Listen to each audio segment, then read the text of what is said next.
ನಮಸ್ಕಾರ ವೀಕ್ಷಕರೇ, 18 ಟಿವಿಗೆ ಸ್ವಾಗತ. ನಾನು ಪವನ್ ದೇಶಪಾಂಡೆ. ಬೆಳಗಾವಿ ಜಿಲ್ಲಾ ಔಷಧ ಉಗ್ರಾಣದ ಮೇಲೆ ಲೋಕಾದಾಳಿ, ಐವಿ ಗ್ಲೂಕೋಸ್ ಬಾಕ್ಸ್ ಕಂಡು ಶಾಕ್ ಆದ ಅಧಿಕಾರಿಗಳು. ಬಳ್ಳಾರಿಯ ಬಾಣಂತಿಯರ ಸಾವಿಗೆ ರಾಜ್ಯ ಸರ್ಕಾರ ತನಿಖಾ ತಂಡ ರಚನೆ ಮಾಡಿತ್ತು.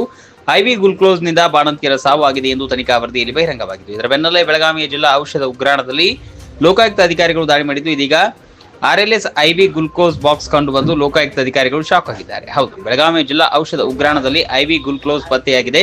ಖಚಿತ ಮಾಹಿತಿಯನ್ನು ಆಧರಿಸಿ ಉಗ್ರಾಣದ ಮೇಲೆ ಲೋಕಾಯುಕ್ತ ಅಧಿಕಾರಿಗಳು ದಾಳಿ ಮಾಡಿದ್ದಾರೆ. ದಾಳಿಯ ವೇಳೆ ಡೇಟ್ ಬಾರ್ ಆಗಿರುವಂತಹ ಆರ್ಎಲ್ಎಸ್ ಐವಿ ಗ್ಲೂಕೋಸ್ ಇದ್ದಂತಹ 16 ಬಾಕ್ಸ್ಗಳು ಪತ್ತೆಯಾಗಿದೆ. ಕಳೆದ ಏಪ್ರಿಲ್ ತಿಂಗಳಿಂದ ಆರ್ಎಲ್ಎಸ್ ಐವಿ ಗ್ಲೂಕೋಸ್ ಪೂರೈಕೆಯಾಗಿದೆ. ಕಳೆದ ಒಂದು ಘಟನೆಯಿಂದ ಲೋಕಾಯುಕ್ತ ಅಧಿಕಾರಿಗಳು ಪರಿಶೀಲನೆ ನಡೆಸುತ್ತಿದ್ದಾರೆ. ಲೋಕಾಯುಕ್ತ ಎಸ್ಪಿ ಹನುಮಂತರಾಯ ನೇತೃತ್ವದಲ್ಲಿ 8 ಅಧಿಕಾರಿಗಳಿಂದ ದಾಳಿ ಮಾಡಿದ್ದು ಉಗ್ರಾಣದ ಮೇಲೆ ಪರಿಶೀಲನೆ ಮುಂದುವರೆದಿದೆ. ಪಿಬಿಬಿ ಸಂಸ್ಥೆ ಸರಬರಾಜು ಮಾಡಿರುವ ಐವಿ ಗ್ಲೂಕೋಸ್ ಬಾಕ್ಸ್ಗಳು ಸೇಕರಿಸಿದ್ದ ಬಾಕ್ಸ್ ಕಂಡು ಲೋಕಾಯುಕ್ತ ಅಧಿಕಾರಿಗಳು ಇದೀಗ ಶಾಕ್ ಆಗಿದ್ದಾರೆ. ಐವಿ ಗ್ಲೂಕೋಸ್ ಎಲ್ಲೆಲ್ಲಿ ಪೂರೈಕೆಯಾಗಿದೆ ಎಂಬುದರ ಕುರಿತು ಅಧಿಕಾರಿಗಳು ಪರಿಶೀಲನೆ ನಡೆಸುತ್ತಿದ್ದಾರೆ.